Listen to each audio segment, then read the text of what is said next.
system in place to keep us in chains. By show of hands, who else is sick and tired of the same? 1% trying to keep us small, trying to keep us from getting out. Minimizing the struggles they've caused, saying we're not working hard enough.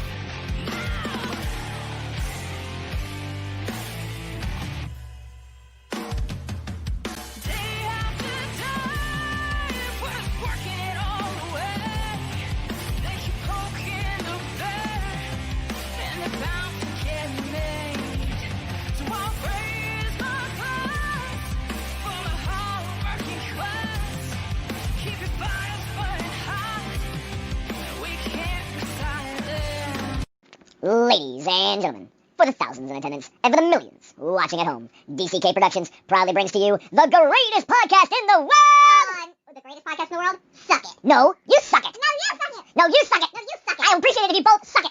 Suck it! We really should stop this fighting. Otherwise we'll miss the fireworks. There won't be any fireworks. And here we go. And welcome everybody to Suck It. I am the great and powerful King of Kings, Prince of all that is awesome. Derek, how is everybody fucking doing on this Friday? Yes, I said Friday. Thank God it's Friday. October 9th of the horrible year that has been 2020. Woo! Been a good week. We got some musicians on. We've had some doctors on talking about, the virus and wellness at home and stuff like that. It's been a pretty interesting week. And last 2 days have been doctor talk. So today we're going to get back to normal. I have a musician with me who's calling us from the future because she's in Britain. But that's beside the point. Or she's in the past. I can't remember. How does that work? She's in the future. But anyway, that's beside the point. Later on the show, after the interview, we have Nerd Talk. Some interesting stuff going on with Jensen Ackles from Supernatural fame and Benedict Cumberbatch. Some interesting stuff going on there. And then, as always, on Friday, the Today I Learned section of Reddit. But before all that, I have a lovely artist, again, who's currently in London right now, or Britain, somewhere in there, who's calling us in the future, which is like, 6 hours, so it's like 2 a.m. over there. So let's get right to it because, she's got to go to sleep. So, it is what it is. But all the way from England, celebrating her, new video release that was just released not too long ago, Watersource, and a bunch of other cool stuff that she's got going on. Please welcome to the show, Grace Inspace. How's it going? It's good. Although, I'm not in London. Where are you? I'm in a tiny little hamlet on the Oregon-California border. Oh, so you're here now. I'm here now. I'm on Pacific time. Okay. I thought you were still in. No, the accent is deceiving, but I'm not even sure if it's my real accent, to be honest, because I'm American. No, because I know you were born in California and then you moved to London, and then you got Madonna syndrome, and then you moved back here.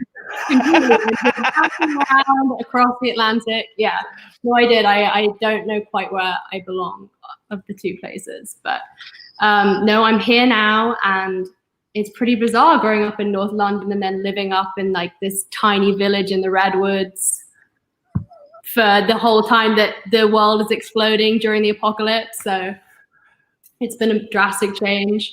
You know what? It has been. But you know what? It's been rather exciting because, people like you and a lot of other artists have taken this time to really kind of refocus their energy on making new music and really kind of focusing in on their fans and doing a lot of other cool stuff that, they didn't really get a chance to do before. They were always on the road. They were always doing this. They're always doing that. And they didn't get a chance to really, connect with their audience. So, I mean, what have you been doing lately? I mean, I was kind of on the road, not in a completely musical sense, but I was traveling around America for a long time. And so when coronavirus hit and I kind of evacuated from Los Angeles up here, I had the time, as you said, to just completely focus on music, and without the luxury of working with any producers or other musicians or anything like that. I had to do it all by myself on GarageBand. And so I set up we have like a Airstream out back here, and I set up a studio, and I just have been focusing on that, and it has been great. Despite the fires and, general sense of impending doom, it has been pretty good. The general sense of impending doom. You don't have a general sense. I could not have put it better myself. That is definitely the way it's kind of going right now. Yeah, it is. I mean, I think that we'll adapt.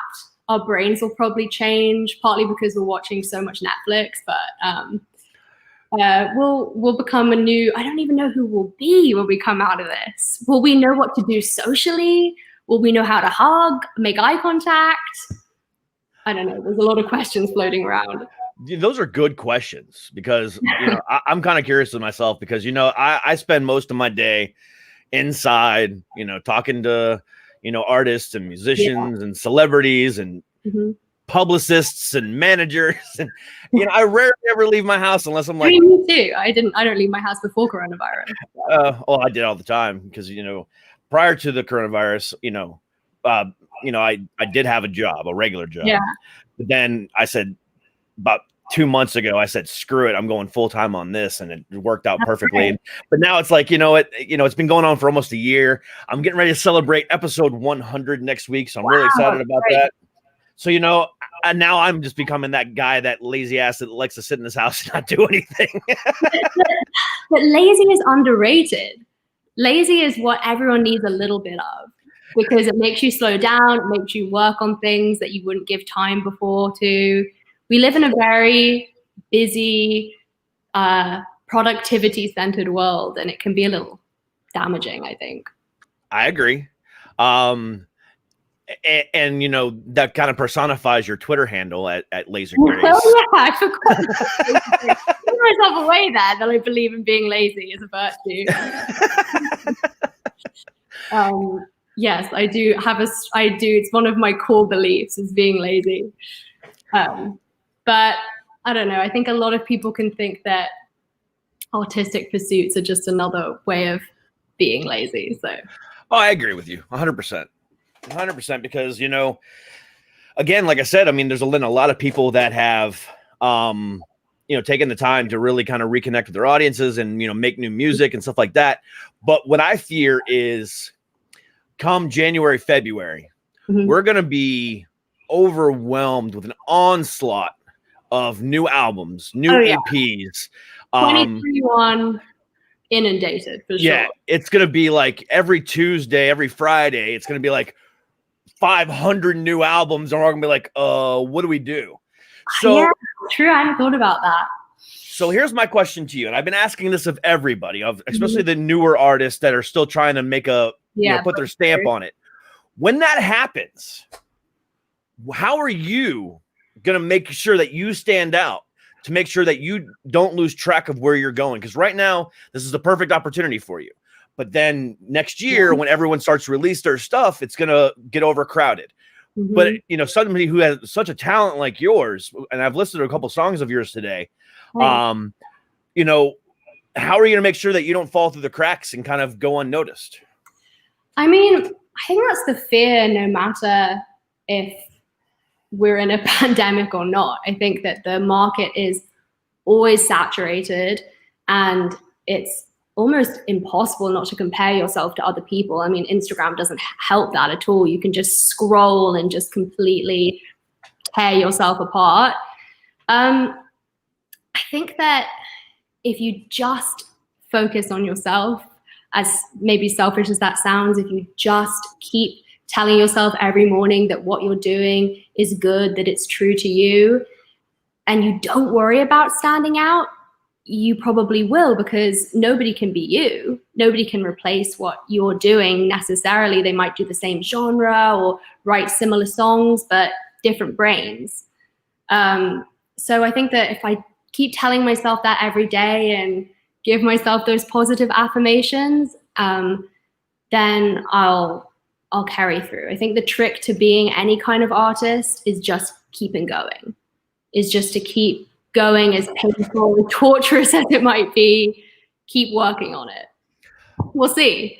Might not be a different tune when the world is completely saturated in 2021 apocalypse albums, but yeah, but at the same time, you know, there's going to be a lot of artists that, you know, didn't change, or there's going to be a lot of the same sound out there. And one thing I liked about your music is how different it is. Thank you. One of the things that I noticed, especially about listening to Watersource, was that it had a very 70s Joplin vibe to it. Oh, wow. Thank you. No problem. I mean, now, you know, obviously she is a legend, and, you know, but it had that same type of feel to it. It wasn't your average pop song. It wasn't your average, you know, just your run of the mill, you know, oh, I'm going to listen to Britney Spears type pop music. It was different. So, describe your sound and why you are the way you are. I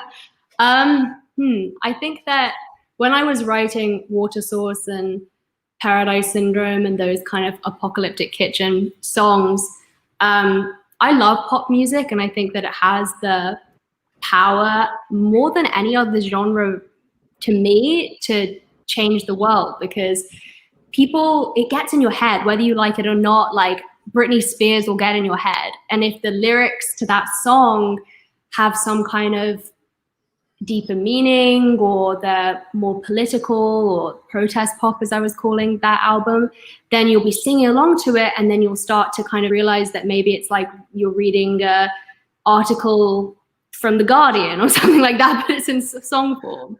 And I think that we're going to see more and more of that. I think that the market is pretty saturated and has been forever with songs about sex and love, and that's great. It's necessary. It's a major part of our existence, but there's so much else going on right now, and artists they're the witness. We have to put whatever is in the Akashic and put it into song form or podcast form and alleviate some of the anxiety that the majority of people feel. So that's where I was coming from when I was writing that. And although the sound that I have now is slightly different, I'd like to carry through some of that and be more like Joan Didion than Britney Spears, you know, like songwriter on assignment. So you described it as protest pop. Why do you describe it like that? I mean, besides the alliteration, which we always like, I think that music is protest, and if you want it to be. And I was listening to a lot of artists when I was writing that, like, you know, Gil Scott-Heron and Arrested Development, and and Iggy Pop, and I was thinking, this is kind of like protest music. It's music that makes you care about things, makes you want to stand up, makes you feel confident, makes you feel aware. And I wanted to sort of build a new genre in that. And I think that it might come up more and more depending on what it's called, whether it's called political pop music or alt pop or quirky pop or whatever it is. I think that it might be happening more and more, which I hope it will. So, you know, a lot of people who are, you know, who get political and, you know, do that protest type stuff, you know, especially on a national stage like you have, you know, being an artist, consider themselves, you know, the voice of the voiceless. So, you know, just the average Joe that just sits at home and, you know, tries to, you know, spark terror and, you know, try to do things on Twitter or Instagram or whatever. Yeah, the troll. You know, the trolls. Yeah. But at the same time, there's, you know, there's real people out there that's trying to make a difference, but they just don't have that voice. So what are you trying to be the voice of with your music? You mean a specific group of people, or no, just in general? I mean, you always, as a musician, as any kind of artist, I think that you want to speak to people, speak for people, and generally bring a little bit of empathy and happiness. If I can make a few people feel that, or feel the kind of, I don't know, serenity that you get when you step into another world, like Harry Potter or Lord of the Rings or a great TV show, and create that fantasy realm whilst also bolstering their reality, I would love to do that. And I don't, care who feels it or what I want my fans to be or who they want them to be. I just want to bring a little bit of fantasy and escapism and happiness. I think a lot of people want that. I mean, your podcast will do that for people too. Well, yeah, absolutely. I mean, because with my show, at least, one of the things that kind of differentiates me from everybody else is the fact that my show is loosely mental health based. Okay, yeah. So, one of the things that I like to, talk about is, mental health and stuff like that, because it's so important these days. Really is. I suffer from bipolar disorder. I suffer from severe anxiety, PTSD, and I've had 2 suicide attempts. And I have no shame in talking about that. To me, it's actually kind of funny, because I was, at that point, I was so low in my life that I brought myself to that. But now I brought myself out of it to do this and make an impact and, at least bring a smile to at least one person of the 200,000 people that listen to me in a week. If I can bring a smile to one of those people's faces, that's everything. That's all that matters to me. Yeah. It's all about, it's exactly that, when somebody walks into an arena or a club or even a bar to listen to comedy or listen to music, whatever else that, that case might be, there's a suspension of reality. Yes, completely. That's it. During that moment, or even, watching a music video at home or whatever the case might be, but especially when it's live, there's that suspension of reality, and you can feel everything that artist is doing up on stage. And the artist, if it's a true artist and not just a musician or not just a comedian, I'm talking a true artist, a true entertainer, they can feel the vibe of everybody in that room. They're not going up on stage and just going through the motions. No, they're transcending. Exactly. They are embodying everything that goes on in that room. Yeah. And, that's what I try to bring every day to this show. Yeah. So, what is your vibe? What is your message to the world? My message to the world? Yeah. Or at least when you're up on stage, or, when you're communicating through song or entertainment, period. What is your message? Like, what are you trying to accomplish?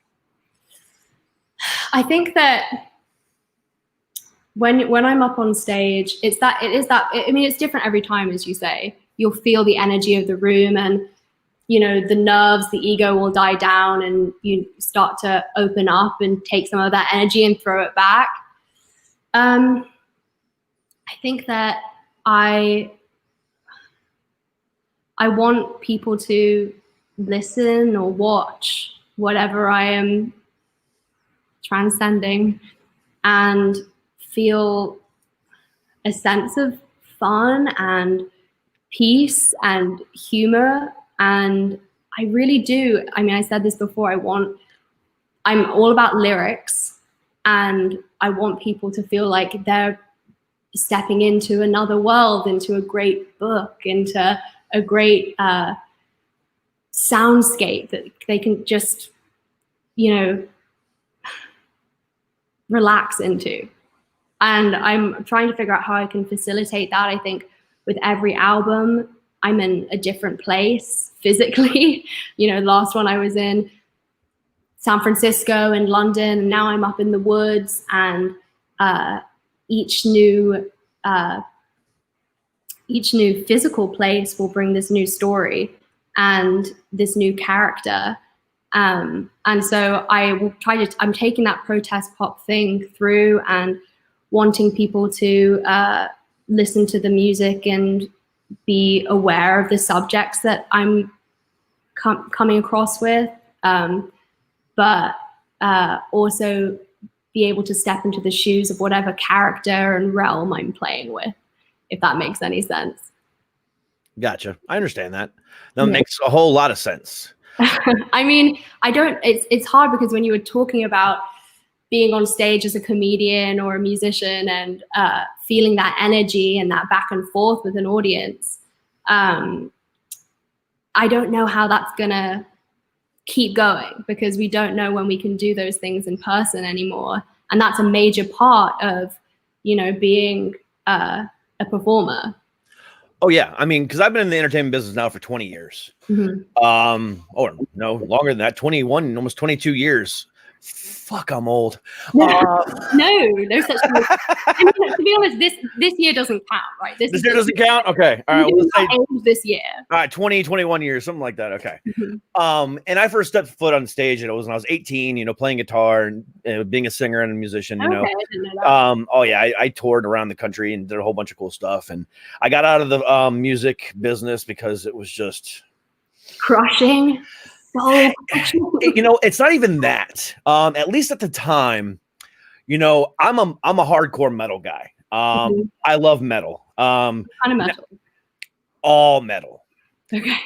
Because that's like just punk too, or a little bit of punk, mostly the hardcore, thrash, and just your Panteras, your Metallicas, your Avenged Sevenfolds, a little bit of all over the place. But I love metal, and that's what I played. And back in the early 2000s, when I was bouncing back and forth between bands and stuff like that, everyone was just trying to get on the radio, and they weren't trying to be edgy. They weren't trying to do this. They were just trying to get that deal. Yeah. And, then we'll deal with it later. I'm like, that's not who I am. I'm not going to do that. And it wasn't because of, the business itself. It was because of the bands in the Orlando area at the time. I was just like, I'm done with this.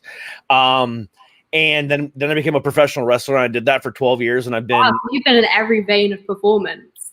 Pretty much. That's great.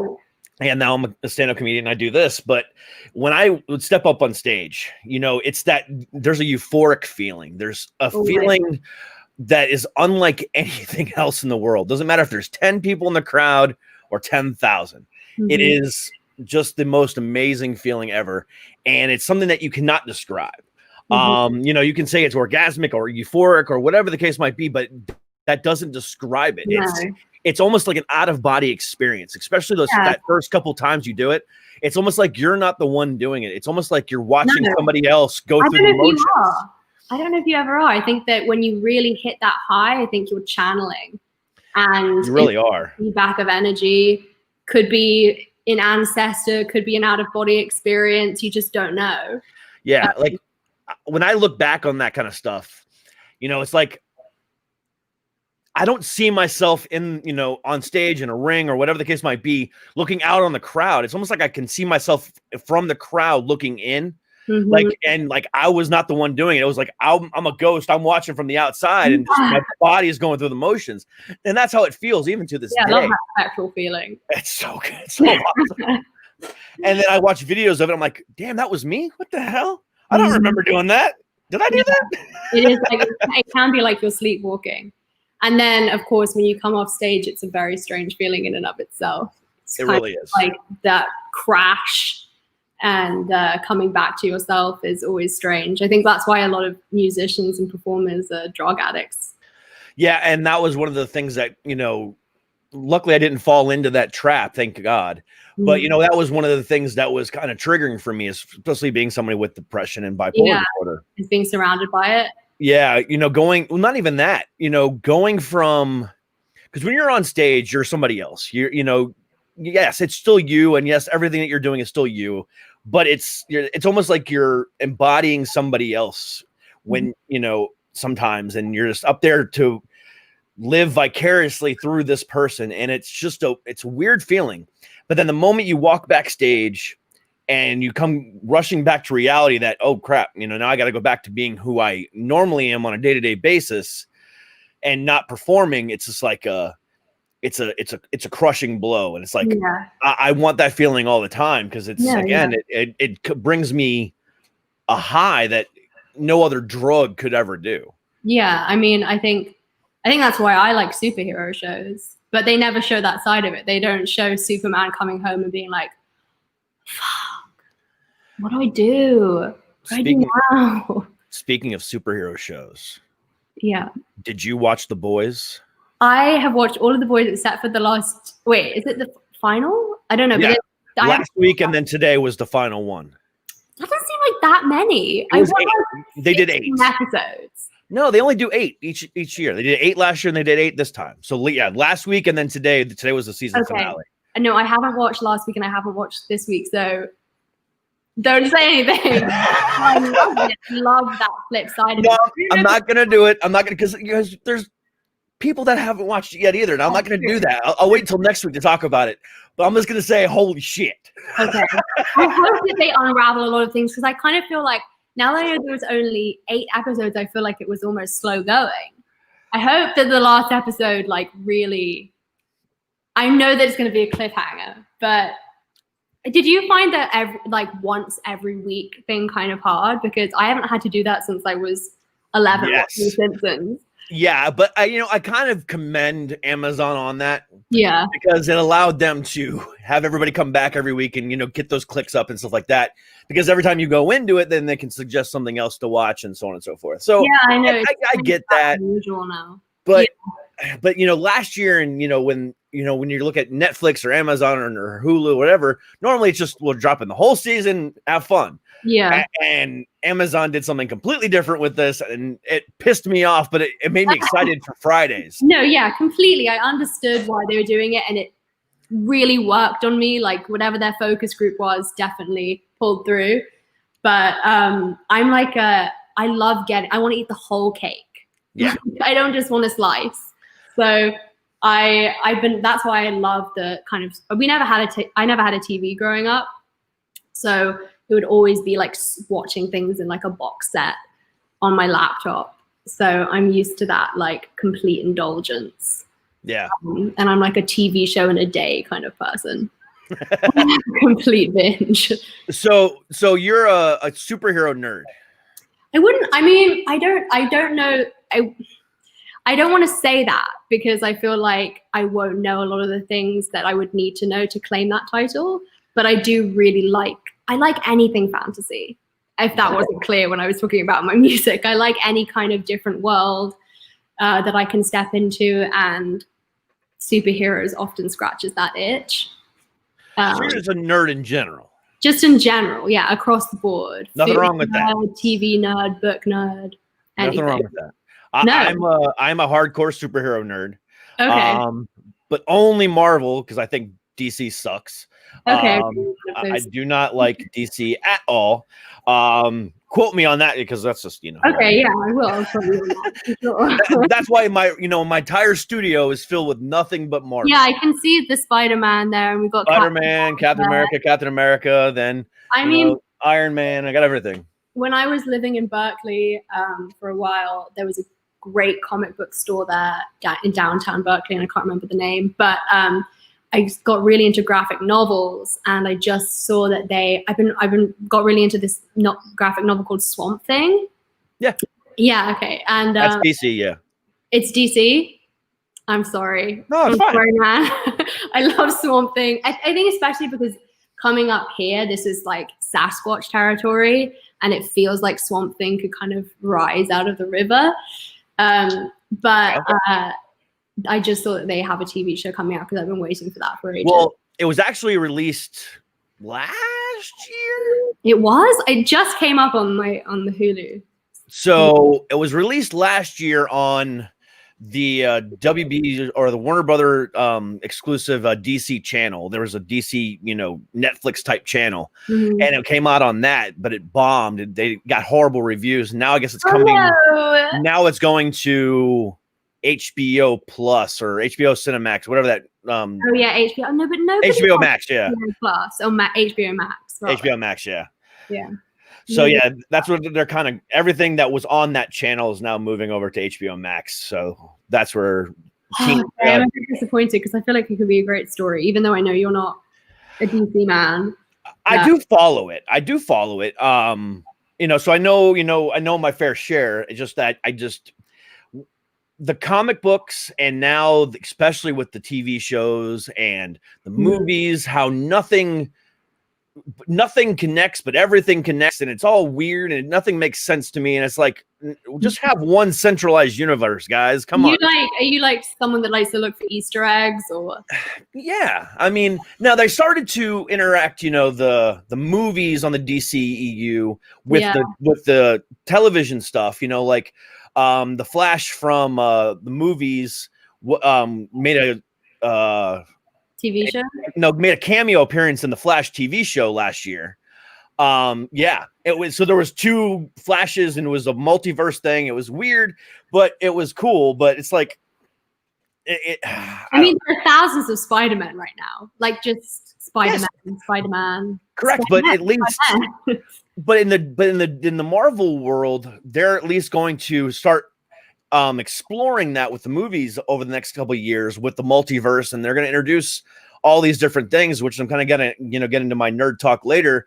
But they're going to kind of start intertwining the past with the present, and it's going to be really interesting because they're talking about bringing back Tobey Maguire and Andrew Garfield from the old Spider-Man. I mean, the Andrew Garfield one just didn't quite hit, though. It didn't, because he was too cocky and arrogant and not nerdy enough. Also, just maybe too British, just at the core. I think you can't look at that face and not think that he's British. Tom Holland's pretty British, but I don't know what it is. It's like he doesn't emanate that. I mean, I know that he's just a great actor. Talk, but yeah, I love the young Spider-Man Homecoming. Yeah, and I think that's what they kind of went wrong in the past. Like Tobey Maguire was all nerd, not very quirky, not very sarcastic. He was just pure nerd. Yeah. Which I still loved about it. No, I think that works for Spider-Man, though. I think that's why Spider-Man's such a favorite. Yeah, but when he's Peter, he's a nerd. And then when he's Spider-Man, he's a fast-talking, quirky little guy who just loves being sarcastic and funny. Mm-hmm. So there's 2 different sides to him. But the Tobey Maguire Spider-Man didn't really do that too much. There were some sarcastic parts. There were some parts where you can kind of see glimmers of hope. And he did a really great job with what he was given. But they completely blew the pooch with Andrew Garfield. Yeah, I think that the writing has just gotten better and better with the kind of comic book movies. I think that they become more inclusive. They have better written female characters because, that's why I liked Spider-Man when I was young, was because of, Kirsten Dunst and Mary Jane was one of the only female characters that I really liked in those movies. And now with Zendaya, I think it really works. It's a completely different take on it. I love it. Yeah, it's a different take. And I think that the more female superheroes there are, the more, I don't know, the more inclusive it gets, the better it'll get. The writing is better. Jon Favreau's character, always good. As long as a superhero movie has Jon Favreau in it, I'm down. Let's just talk about Jon Favreau for a second, because that guy we can direct the podcast on Jon Favreau if you want. He is him and Robert Downey Jr. are like pretty much solely responsible for everything we see on TV and movies today as far as comic books go. Because Jon Favreau directed that first Iron Man movie. Oh, I didn't know he directed it. Yes, he did. He directed the Iron Man is great. The Iron Man's that started it all with the Marvel Universe. And then, DC was starting to do a couple, they also did the Christopher Nolan Batmans at the time with Christian Bale and stuff like that. But it was just these standalone movies. And then, they started, what Favreau did and what he started with it all, just sent it on a completely different course, and it just made it historic. And then, and now what he's doing with Disney as far as Star Wars goes, and it's just, I didn't know he was involved in Star Wars. He's getting around. I told you, I am a nerd and a half. You know it all. You're the source. He's the one that's directing The Mandalorian on Disney Plus. Okay, well, I love him. I've loved him since Swingers days. So, and Chef, just anything. I just find him a very comforting presence on the screen. Yeah, I mean, he even did a bit part on Friends for a couple. I know episodes, he was the ultimate fighting champion. No, he wasn't. I mean, to me, Polar opposite. in our hearts, he will always be the ultimate fighting champion.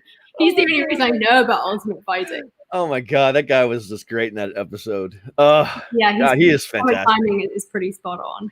Yeah. And that's what I love about, nerddoms. You can sit here and I can talk nerd all day. I could literally teach you a class. But everyone is a nerd. Like this thing that there's like the high school labels of like nerd and jock, and everyone's a nerd. Everyone is a nerd about something. Oh yeah. Especially now. Like, how are you getting through lockdown without being a complete and utter obsessive about something? They're not. But nerds rule the world, so I'm not even worried about that. No, they do for sure. I mean, that's why people like superheroes so much. Exactly. So we've talked about your music a little bit. We've talked about your nerdyisms. Nerdyisms, yeah. How do you incorporate everything about you to get where you have gotten today? You grew up you were born in LA or California, and then you moved to Britain, and then you moved back here, and you're a singer, you're doing all this cool stuff. What led to this point? I mean, how did you know this is my career? When what was that defining moment that said, I am doing this? I think it's always been just one of the voices in the back of my head. My parents are both musicians in LA. My dad was kind of running it's always been like an open household full of creative types in LA. The basement of our house was like a recording studio. Then it became a magazine.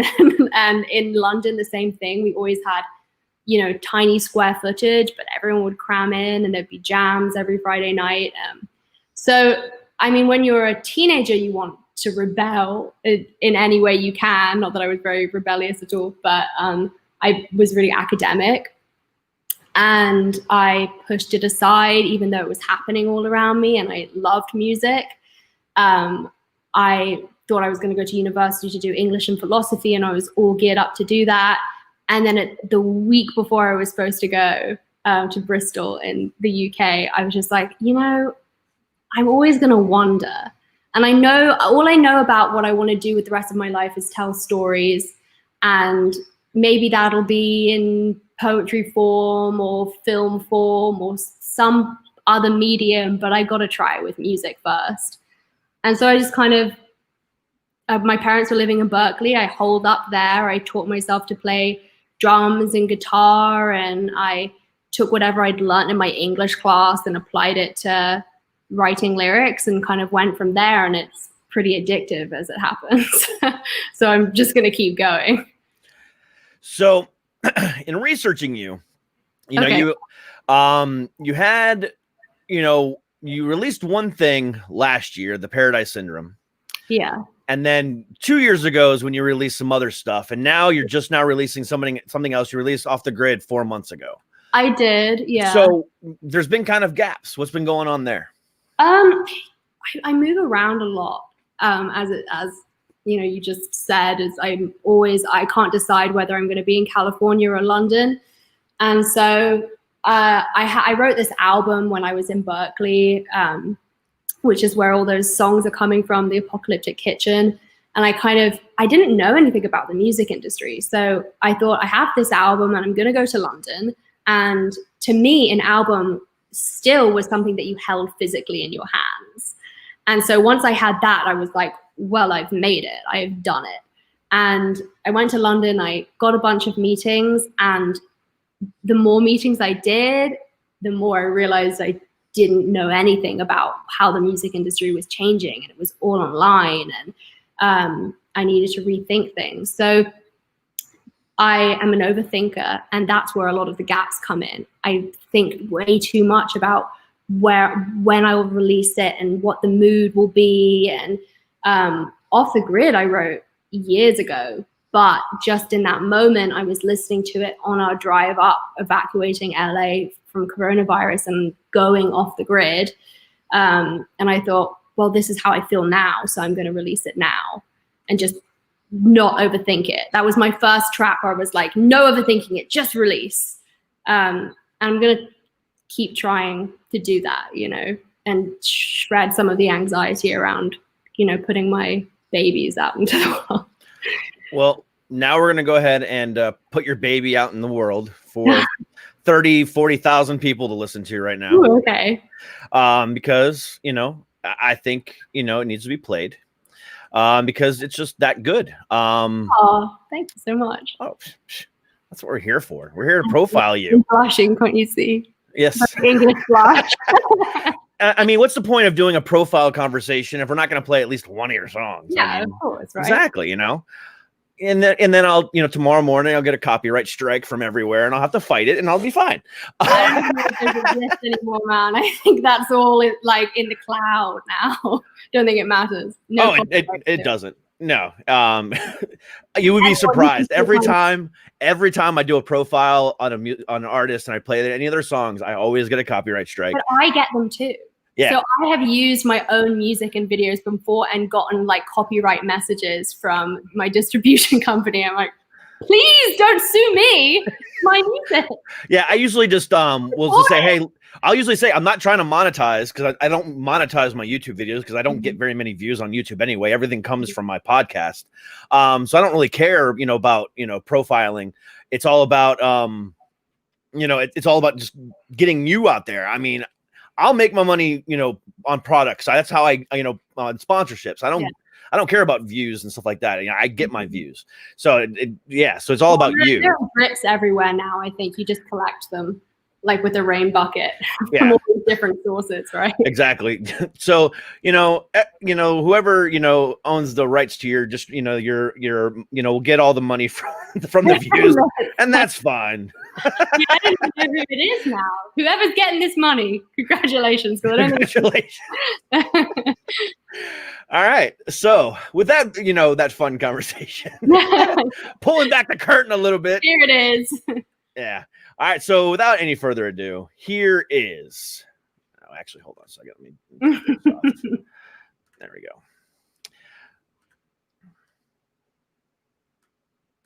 All right. There we go. Off the grid.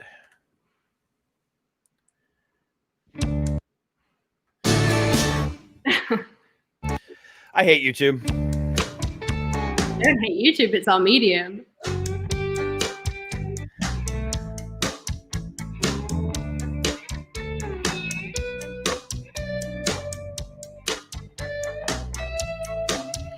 I was dressed like a nurse with a pistol in my purse, a 44 in my driveway, when the pedal hit the metal of a big black hearse, and it wasn't even Halloween. Well, the concrete was warm, I smelled like weed and cologne. The 44 was heavy like the air. I felt your kiss on my cheek and I flew like the wind in my big black hearse parade.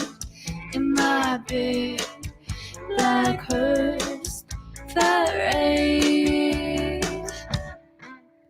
Well, you gotta think big if you wanna live small. Off the grid, solar panel out the way. Yeah, you gotta think big if you wanna live small. Off the grid, solar panel out the way. Out the way, I'm out the way. Come out the way. Well, a pain hit my chest and I put it down to stress. I was leaving my iPhone behind. I chipped my tooth in Amsterdam, so I'm pretty bad at plans. So I've got to feel the wind rushing through my ears loud enough so I can't hear all my fears. All of my fears multiplied by 20 years. So many fears. Well, you gotta think big if you wanna live small. Off the grid, solar panel out the way. Yeah, you gotta think big if you wanna live grid, solar panel out the way. Out the way, I'm out the way, I'm out the way.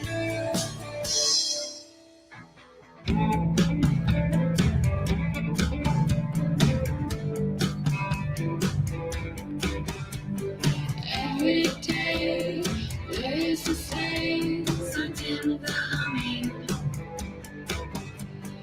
Every day, ways the same, something about humming. In your brain, in your brain, in your brain, in your brain, in your brain. Think that you're not on the grid anymore, but you long for the light and starts to roar. Thumbs cut your way and sets us up, deprecating, documenting, prideful, hating. Knickers on the bedroom floor, the thing that was smelling was a hummus jar.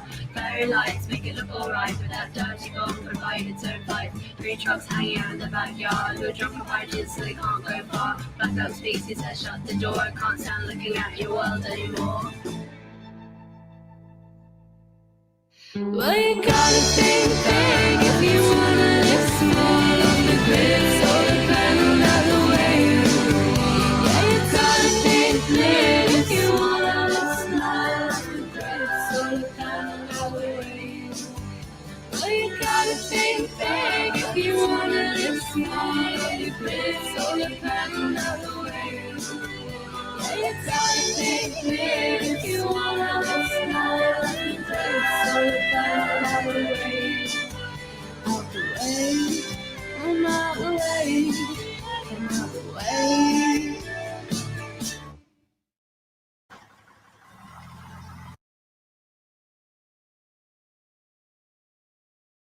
So I gotta ask, and I mean this in just a funny ass way, No, not in an please. insulting way, so don't take it the wrong way. How stoned were you when you came up with that concept for that video? There is a bong in the video. So that's my dad in the mask, by the way. Oh, was it? You know, I was living in England and I came to California for Christmas, and I was like, you know, I think we should just do a video for Off the Grid, Mom. And so we just got my iPhone and all got stoned as a family, including our dog, and drove out to the desert up above in Mount Diablo, and just made it up as we went along, except for that mask, because I really needed my dad to wear that mask. Because I think the quirkiness of it makes it really fucking cool. It really does. So I wanted mean, to have a fever dream, you know. say again.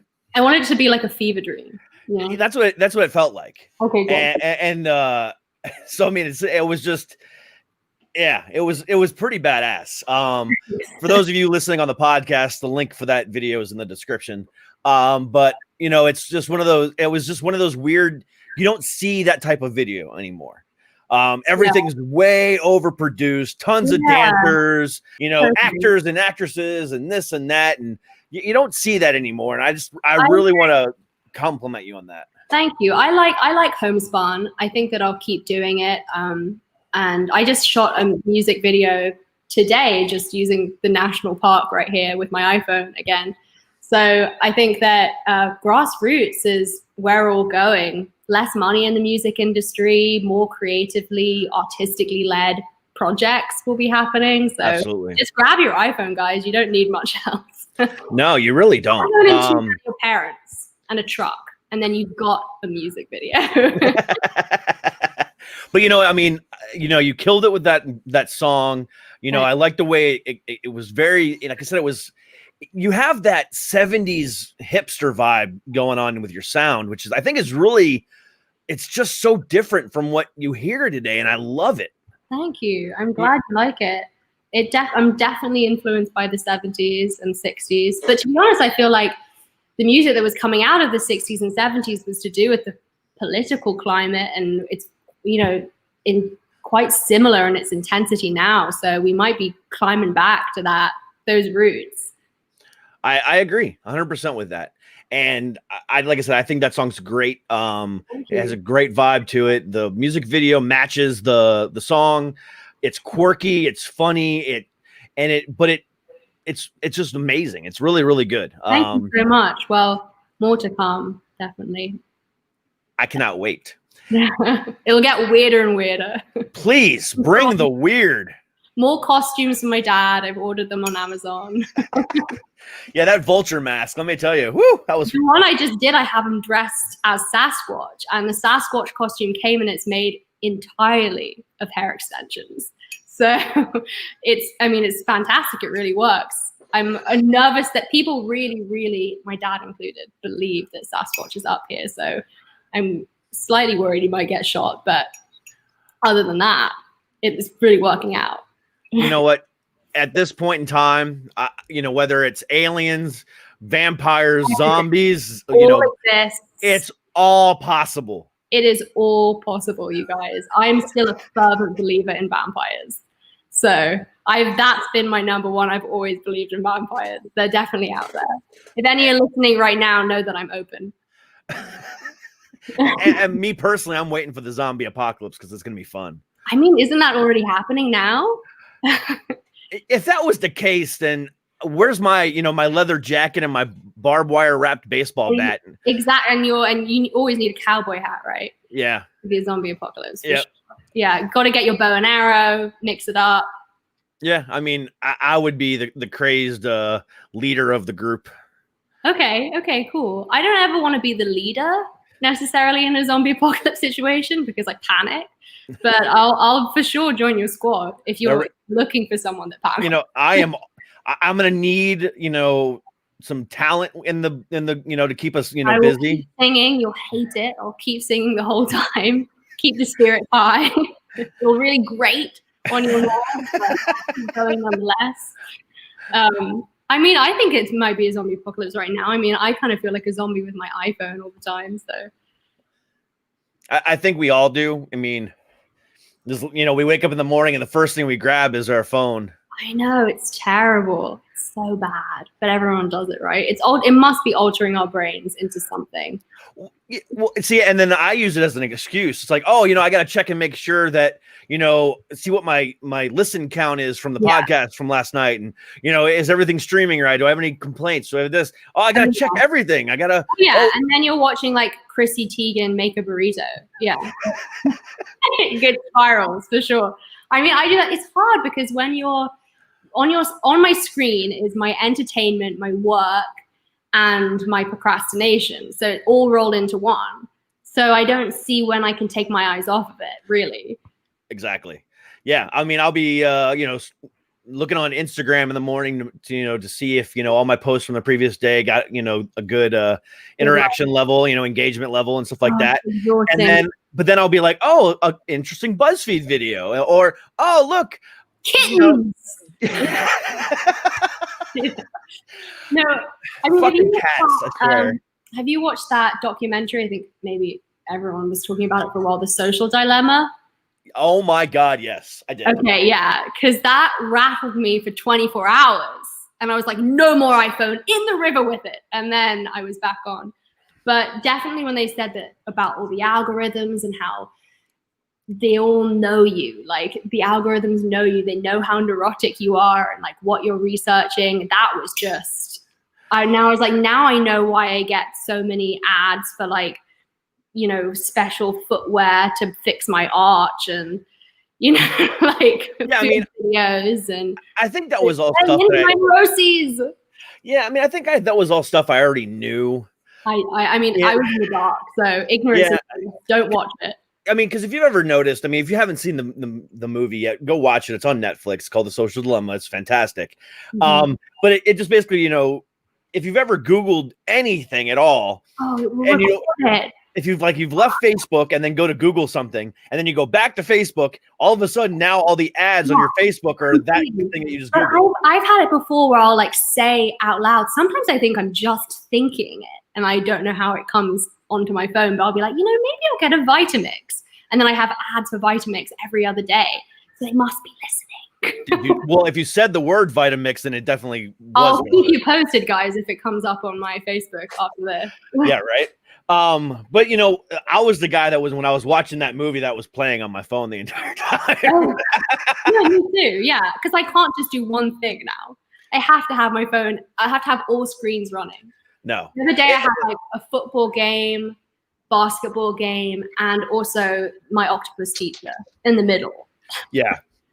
This is a good tonic after the social dilemma by the way. Octopus teacher on Netflix, documentary about a man's relationship with an octopus is fantastic. I'm gonna go ahead and put that on my bookmark list because I made it sound sexual. It's not sexual, but it's intimate. It's an intimate relationship with an octopus, and it's really beautiful. Okay. Okay, so Mike. I can't do that. Mine's attached to a broom. I hope most people have watched Octopus Teacher because the way that I described that was really off the mark. It only made me want to watch it even more. Okay, good. I'm glad. I hope you won't be disappointed now because it's not as intimate as I made it seem. The whole concept by itself just sounds amazing, though. So I gotta watch it. I mean, it is glorious. It's this man that becomes friends with an octopus, and I mean, there's nothing more to it. It's just man and nature and interspecies friendship. It's got it all. Okay. Does this octopus live in his house or like in a? Okay, yeah, no, the octopus is in the wild. It's not like a co-living situation. At least not at that point. He might have a different arrangement now with the octopus, but do you think they discussed it? Do you think there was consent involved? There was 100% consent. I'm positive with that. There's beautiful imagery of the man and the octopus just tangled up, just connecting tentacle to arm. Are we sure the octopus is not trying to kill him? No, I mean, since you said that, I'm wondering now what the octopus was thinking. But no, I think that it was love. Now I'm even more curious. I mean, I think I'm selling it. It really is good. It's not David Attenborough, but it does scratch an itch. All right, so everybody go watch that on Netflix as well. Off the Grid, watch Social Dilemma, then The Octopus Teacher in that order, and you'll really have your night cut out for you. Oh yeah, that's a good night. Yeah, it's a good lineup. Or no, wait. Okay. Watch Octopus. Watch Off the Grid on here. Okay, yes. Watch my show and then go. Yeah, you need several screens now. That's the way to do it. You do. Yeah. An eyeball switching around all the time. Exactly. So if you give Maya a click and you watch her video on my channel, then go watch it again on her channel. Therefore, she gets a click as well. Please do, yeah. Yes. Do all of that algorithm fighting. Because I don't care about clicks on YouTube. I do care about. Admittedly, I can. So please just keep replaying it. Because here's the thing, and what bothers me is like, and this is why I keep saying that, because in the year I've been doing this, I've grown from 250 150 listens per day to 200,000 per day. And for 200,000 per week, 30 to 40,000 per day. Mm-hmm. And it's like, but with my YouTube channel, I'm lucky to get 15 to 20. So it's like, how is my podcast continuing to grow, but not my channel? So it's like, I don't even care. As long as my podcast is growing, I don't even care. You just got to let it go. I think you can be chasing numbers your whole life if you're in a creative exactly industry. And you have to, it's a funny thing because I often think like I'm Grace and Space is like a human being wandering about the world. And then I'm also CEO of Grace and Space, the business. And I'm the creative, content manager too. And I'm operating in all these different roles, and to kind of monetize vulnerability can be a strange thing to do. Yeah. Monetization is difficult, and it's fun getting to that point, but it's difficult. Yeah. The journey is fun for sure. It really is. Yeah. And I've enjoyed the journey so far. Yeah, it definitely it can be a tonic, and you don't often get bored if you always have some sort of creative outlet that you are in charge of. Yeah, I'm never bored. Yeah, no, that doesn't exist. I mean, sometimes when the air quality is really bad and I have to stay in this cabin all day, but you win some, you lose some. Exactly. Grace, you are a talented, artist. Thank you And I'm going to be looking out for the next thing you put out because I really want to see your dad in a Sasquatch, costume. That's the trick. That's going to bring people to my account now, is just to see my dad covered in hair extensions. But no, in all reality, you, like I said, I love your vibe. I love the sound. I love the message behind it. It's just so different from everything else that you're hearing today. And I think that's what we really need, is we need a dope, because we're getting stagnant. We're getting complacent with our music choices. And I think that you're adding a dose of difference into everything. And I love that about you. Oh, I really appreciate it. Thank you so much. You're very, very welcome. And like I said, I cannot wait to see what you do next. Oh, thank you so much. You too. I'll keep watching the Suck It podcast. Damn right. Please do. Oh, I will. But I hope to have you on again soon. I've loved being here. Thank you for hosting me. Oh, it was my pleasure. This is what I do, and I absolutely love it. And you were the ultimate host. It was great. A great first experience on a live podcast. Yes, and then when you blow up, I will be screaming from the mountaintops. I talked to her I have first. an exclusive deal with the Suck It podcast. No other podcast now. You've ruined me. Nobody else is as good as I am. Everyone else. That's the truth, guys. What's going to happen is they're going to get a media kit from you, and then they're going to ask you every question from the media kit, and then that's going to be the exact questionnaire that they're going to have with you. Oh, that's and that's going to be boring as hell. That's why I don't do that. But I'll always try to talk about man's special relationship with octopus. Please. Exactly. Because I hope they just do a series on that, because that's going to be fantastic. Oh yeah, a man's intimate relationship with all these different, sea creatures, non-sexual, of course. Again, I must stress that. That'll always be a part of my conversation. All right. But you never know. There's something's going to happen with that eventually. Someone's going to get sued about the octopus teacher. So watch it while you can, you guys. Exactly. But again, enjoy your weekend. Have fun in the off the grid there, and enjoy yourself. Thank you so much. I'll contact you when I watch all of the rest of the boys. I appreciate you. Yes, mind blown. We'll talk about it too, because it's some all good right. stuff. Thank you so much, Derek. You're welcome. You have a good one. Bye. Bye-bye. All right, and that was Grace Inspace. What a fun individual. Man, I love talking to her. Go check her out just on all the different social platforms. I was up on the screen, and you can also look for her on YouTube at Grace Inspace. All right, so Nerd Talk. So we were just talking about the boys. Jensen Ackles has been cast for next season of The Boys in a role that is going to be unlike anything he's ever played before. So if you guys know who Jensen Ackles is, he was on some soap operas and all this other stuff, but he's been known for the last 15 years as Dean Winchester on Supernatural. Well, now he's going to be, they're coming to a close with Supernatural in the next coming weeks. The final season is airing now, but he will be picking up the mantle of a villain in in The Boys next year. So be on the lookout for that. Eric Kripke came out today and was talking about it. Don't expect your normal typical role for him. Expect a villain in that role next year. Also just announced today, Benedict Cumberbatch will be in Spider-Man 3, the follow-up to Far From Home, excuse me.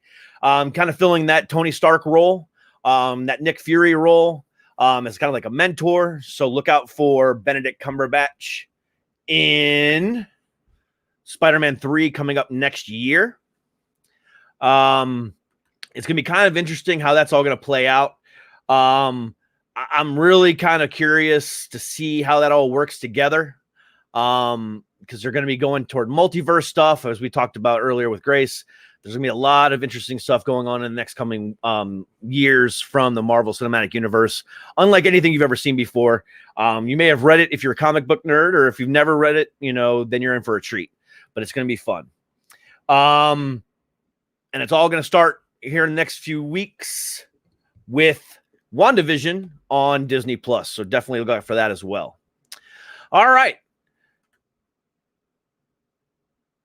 Now, to end the show, some of the things that I learned today, courtesy of Reddit. Today I learned someone in New York State bought an old bowl at a tag sale in 2007 for $3. When the buyer had it appraised several years later, he learned that it was a 1,000-year-old Chinese bowl initially valued at $200,000 to $300,000 and later sold at auction for $2.2 million. Can you imagine investing $3 for something, anything in the world, and then later selling it for $2.2 million? That's just ridiculous. Absolutely insane. Today I learned that the USSR's lead rocket scientist, Sergei Korolev, planted newspaper articles falsely suggesting approval for a Soviet space program.